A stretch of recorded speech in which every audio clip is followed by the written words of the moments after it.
Hello दोस्तों, मेरे YouTube channel में आप सभी का स्वागत है। तो जैसे हम लोग क्लासिकल डांस कर रहे थे, तो अभी कथकली कर लिया था और ओडिसी नृत्य कर लिया था। अब आज हम लोग मणिपुरी नृत्य के बारे में पढ़ेंगे। ठीक है, तो चलो देखते हैं।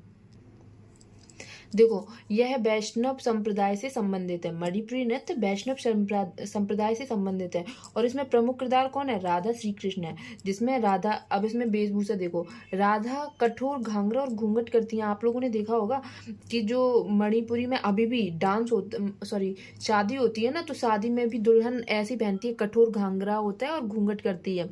ठीक है, और फिर श्री कृष्ण देखो इसमें क्या करते हैं, धोती और मोरपंख लगाते हैं। अब देखो, भगवान श्री कृष्ण बाल्यकाल की कहानियां दर्शाई गई हैं इस मणिपुरी नृत्य में ना। मणिपुरी नृत्य में भगवान श्री कृष्ण के बाल्यकाल की कहानियां दर्शाई गई हैं और इसकी 3 प्रमुख शैलियां हैं। मणिपुरी नृत्य की 3 प्रमुख शैलियां हैं। तो देखो, लाई हरोबा, संकीर्तन और रासलीला। लाई हरोबा, संकीर्तन और रासलीला, ये भी बहुत इंपॉर्टेंट है, ये आपको याद ही करना है।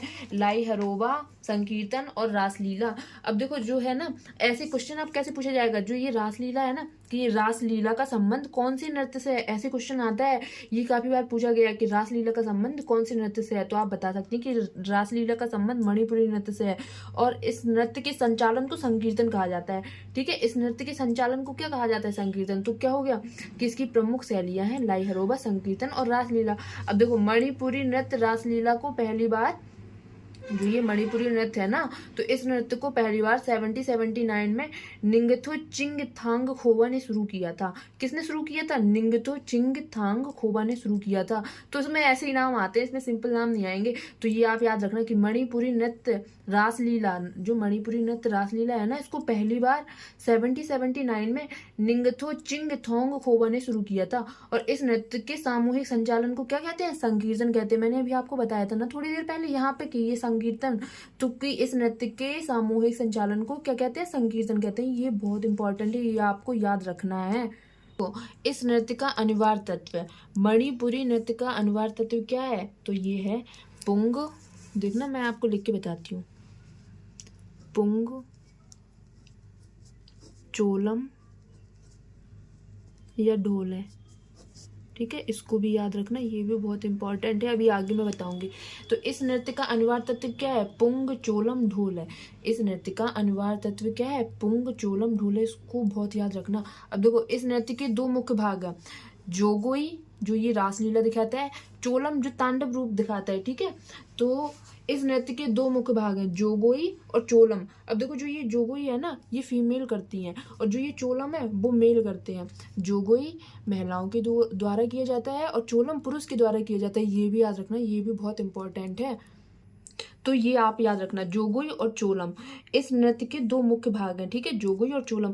अब क्वेश्चन कैसे पूछा जाएगा कि जोगोई और चोलम किस नृत्य के भाग हैं, तो आपको बताना पड़ेगा मणिपुरी नृत्य के हैं। अब देखो, इसमें 64 तालों का प्रयोग होता है, इसमें 64 स्टेप्स। ठीक है, इसमें 64 स्टेप्स का प्रयोग होता है और इसमें कलाकार कभी भी दर्शकों से सीधे आंख नहीं मिलाता। अब देखो, जैसे आपने देखा होगा कि वो डांस करता है तो सामने बहुत से दर्शक बैठे होते हैं, तो वो जो ये डांस करता है ना, जो मणिपुरी डांस करता है, तो वो दर्शकों से सीधे आंख नहीं मिलाता।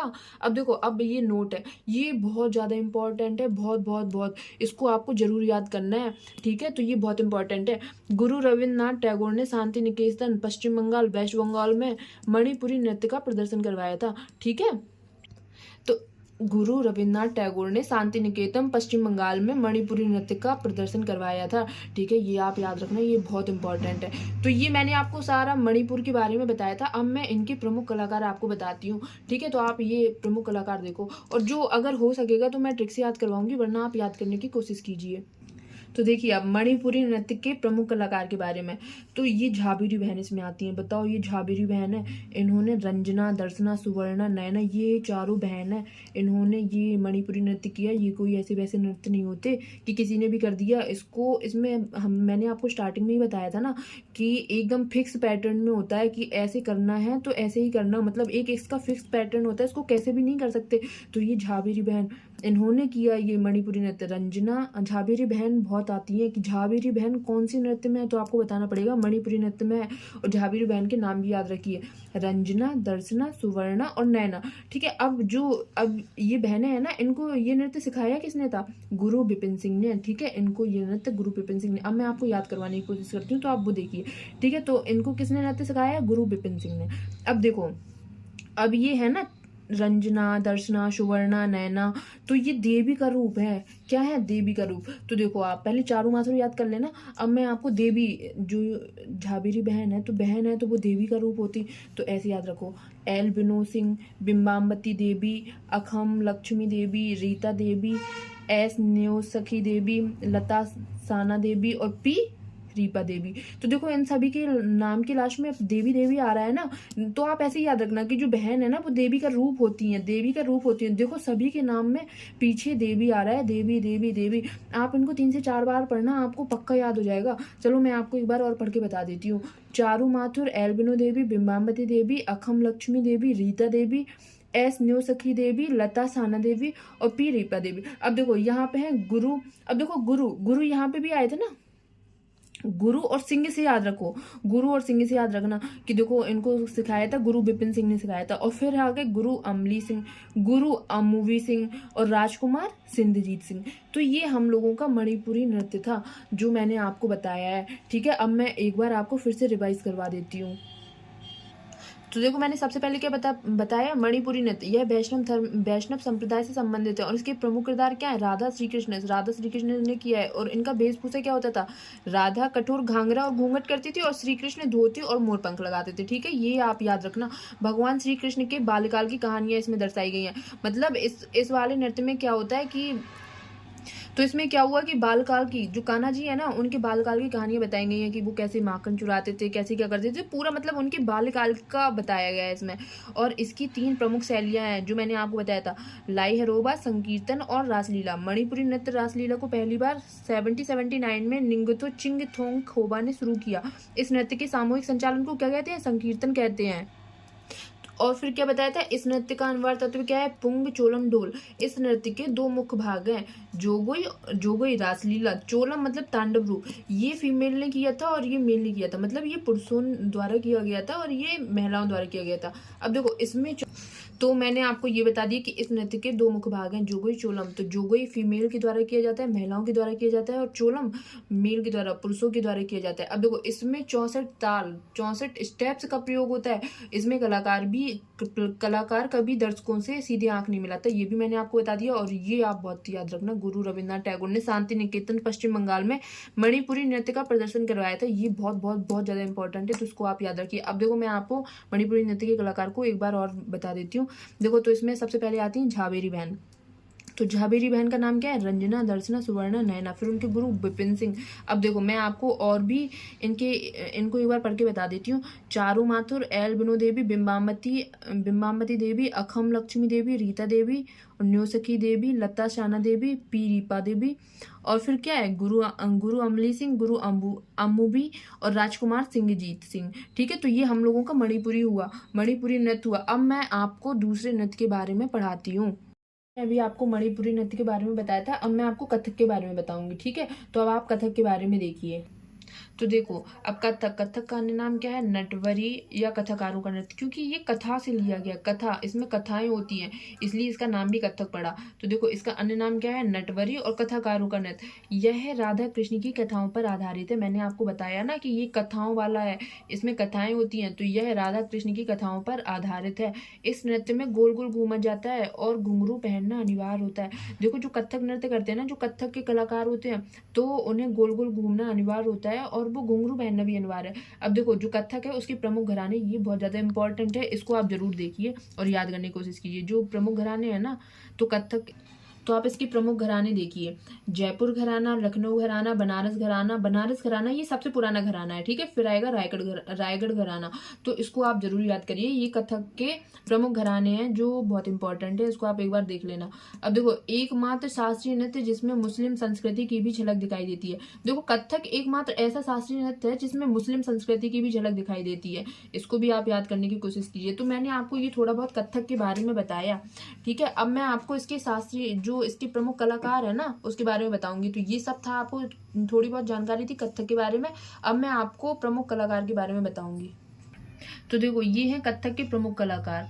देखो इसमें क्या है, जो कथक के प्रमुख कलाकार है ना, आप देखना इनके नेम के पीछे ज़्यादातर महाराज आता है। जैसे देखो बिरजू महाराज, लच्छू महाराज, शंभू महाराज, सुखदेव महाराज, अच्छन महाराज, बिंदादीन महाराज, कालका प्रसाद। तो देखो ज़्यादातर नेम के आगे आप ज़्यादातर नेम के पीछे महाराज आया है ना, तो आप इससे याद रखिए कि महाराज जो कथक में है ना उसमें ज़्यादातर महाराज आते हैं। एक बार पढ़ लेना, आपको याद हो जाएगा। फिर देखो क्या है, राजभट्ट, मंगला भट्ट, सामा भाटे और रोहिणी भाटे। अब देखो ये भाटे भाटे भी आता है, देखो महाराज आता है और भाटे आता है, तो ये भट्ट और भाटे एक ही है, इसको आप अलग मत समझना। आप इसको जैसे मंगला भट्ट तो मंगला भाटे भी बोल सकते हो, श्यामा भाटे तो सामा भट्ट भी बोल सकते हो। तो ठीक है, ये भी 2-3 बार पढ़ना, आपको याद हो जाएगा।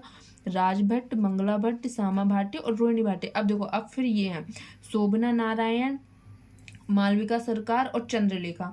देखो उसको चंद्र तक लेख लिखना है। अब देखो जो ये कथक है ना, मैं इसको थकना से आपको याद करवाने की कोशिश करती हूँ, आप थोड़ा समझने की कोशिश करो। कथक को थकना से याद करवाऊंगी। अगर आपको चंद्र तक लेख लिखना है ना, तो आप हो सकता है थक जाओ, लेकिन आप रुकना मत, तो आप चंद्र तक लेख लिख लोगे। फिर देखो नारायण प्रसाद। अब नारायण को प्रसाद चढ़ाने गया था वो लड़का, नारायण को प्रसाद चढ़ाने गया था और थक गया। ठीक है, नारायण को प्रसाद चढ़ाने गया था इसलिए थक गया। फिर देखो मंजूश्री चटर्जी। अब मंजूश्री चटर्जी है ना, तो इसको मंजूश्री को राजश्री से रिलेट करो। राजश्री, जो इंसान राजश्री चटर खाता है ना, वो तब भी नहीं थकता। राजश्री, जो इंसान राजश्री खाते हैं ना, वो चटर राजश्री खाते फिर भी थकते नहीं है। तो मंजूश्री चटर्जी। फिर है प्रेरणा देश पांडे। तो देखो प्रेरणा मतलब मोटिवेशन। आप कभी भी प्रेरणा लेने से थक नहीं सकते। आपको तो हर जगह से प्रेरणा मिलती है, अपने आसपास से कहीं से भी प्रेरणा ऐसी चीज़ है कि आप किसी से भी ले सकते हो। फिर नंदिनी सिंह और सारस्वती सेन। अब देखो जो नंदिनी है ना, नंदिनी को नंद से रिलेट करो। नंद है तो नंद आपसे इतना काम करवाएगी कि आपको बैठने नहीं देगी, तो आप थक जाओगे। ठीक है, नंद आपसे बहुत काम करवाती है, वो आपको बैठने नहीं दे सकती, आपसे बहुत काम करवाएगी, आप थक जाओगे। नंद करवाती है और सास भी करवाती है, शाश्वती सेन। ठीक है, तो नंद और सास बहुत काम करवाती हैं, थक जाते हैं। फिर है सितारा देवी और रोशन कुमारी। ठीक है, अगर आपको अपना नाम रोशन करना है तो आप काम करते रहो, ये मत बोलो कि थक जाएंगे, ऐसे मत बोलो। अगर आपको अपना नाम रोशन करना है तो आपको थकना नहीं है, आपको कंटिन्यू करना है। तो ये मैंने आपको थोड़ा सा याद करवाने की कोशिश की है, तो एक बार आप देख लेना। एक बार मैं आपको फिर से पढ़ के बता देती हूँ। देखो बिरजू महाराज, लच्छू महाराज, शंभू महाराज, सुखदेव महाराज, अच्छन महाराज, बिंदादीन महाराज, कालका प्रसाद और राजभट्ट, मंगला भट्ट, सामा भाटे, रोहिणी भाटे। ये तभी मैंने ऐसे लिख दी कि पहले महाराज फिर भाटे, कि जिससे आपको याद जल्दी हो जाए। फिर देखो शोभना नारायण, मालविका सरकार, चंद्रलेखा, नारायण प्रसाद, मंजूश्री चटर्जी, प्रेरणा देश पांडे, नंदिनी सिंह, सरस्वती सेन, सितारा देवी और रोशन कुमारी। ठीक है, तो ये मैंने आपको पूरा कथक पढ़ाया है। तो एक बार आप पूरा देख लीजिए कि मैंने आपको एक बार पूरा कथक पढ़ाया है। अब मैं आपको थोड़ा बहुत ना कथक के क्वेश्चन आंसर करवा देती हूँ, जिससे आपकी थोड़ी सी प्रैक्टिस हो जाएगी। फिर मैं तब ये क्लासिकल डांस पूरा ख़त्म हो जाएगा तो मिक्स से प्रैक्टिस करवा दूँगी। ओके, तो अभी आप कथक की देखो। तो देखो ये हैं, तो मैंने आपको थोड़ी सी प्रैक्टिस के लिए क्वेश्चन रखे हैं कुछ, तो आप उनको देखिए। देखो रोशन कुमारी किस शास्त्रीय नृत्य शैली की प्रतिपादक है? ये सीजीएल में आया हुआ क्वेश्चन है। आप नाम तो पढ़ लेते हैं लेकिन क्वेश्चन किस तरीके से आते हैं कभी कभी उसमें भी कंफ्यूज हो जाते हैं, तो इसलिए आप देखो ये सीजीएल में पूछा हुआ है। रोशन कुमारी किस भारतीय शास्त्रीय नृत्य शैली की प्रतिपादक है? तो ये किसकी है? कथक। ठीक है, ये कथक की है। फिर देखो फिर क्या पूछा है, निम्नलिखित व्यक्तियों में से कौन भारत में कथक नृत्य के प्रतिपादक हैं? ठीक है, ये भी आया है। ये देखो एसएससी सीजीएल 2022 में आया है। ये सीजीएल 2022 का क्वेश्चन है, मैंने जो एग्जाम में आए हुए हैं उन्हीं को उठाया है। तो देखो निम्नलिखित व्यक्तियों में से कौन भारत में कथक नृत्य के प्रतिपादक हैं? तो कौन है? प्रेरणा श्रीमाला। ठीक है, कौन है? प्रेरणा श्रीमाला। फिर देखो पुणे में नृत्य भारती कथक नृत्य अकादमी की स्थापना किस संगीत नाटक अकादमी पुरस्कार विजेता द्वारा की गई थी? ये आप बताइए किसके द्वारा की गई थी? पुणे में नृत्य भारती कथक नृत्य अकादमी की स्थापना किस संगीत नाटक अकादमी पुरस्कार विजेता द्वारा की गई थी? ये देखो ये सीजीएल 2022 में आया हुआ क्वेश्चन है, तो इसको मैं बता देती हूँ किसने की थी। ये रोहिणी भाटे ने की थी। किसने की थी? देखो रोहिणी भाटे। ठीक है। अब देखो, बिरजू महाराज किस क्षेत्र के सुविख्यात कलाकार हैं? बिरजू महाराज किसके हैं? ये तो मैंने आपको अभी अभी बताया था। बिरजू महाराज किस क्षेत्र के सुविख्यात कलाकार हैं, तो ये आप बताना। और फिर एक ये है, दमयंती जोशी किस शास्त्रीय नृत्य से संबंधित हैं? दमयंती जोशी किस शास्त्रीय नृत्य से संबंधित है? तो ये 2 क्वेश्चन आपके लिए हैं, ये आप कमेंट में बताना कि किससे संबंधित है। ठीक है, ये दोनों क्वेश्चन आपको कमेंट में बताना है, तो आप बताइए। तो ये आज हम लोगों के 2 क्लासिकल डांस खत्म हुए। अब मैं आगे जो बचे हुए हैं वो मैं आपको कल करवाऊंगी। ओके, तो अगर आपको क्लास अच्छी लगी हो तो प्लीज़ कमेंट में ज़रूर बताना, और लाइक और कमेंट कर देना। और अगर आपको क्लास में कुछ भी अच्छा ना लगा हो तो प्लीज़ एक बार कमेंट में ज़रूर बताना। Thank you.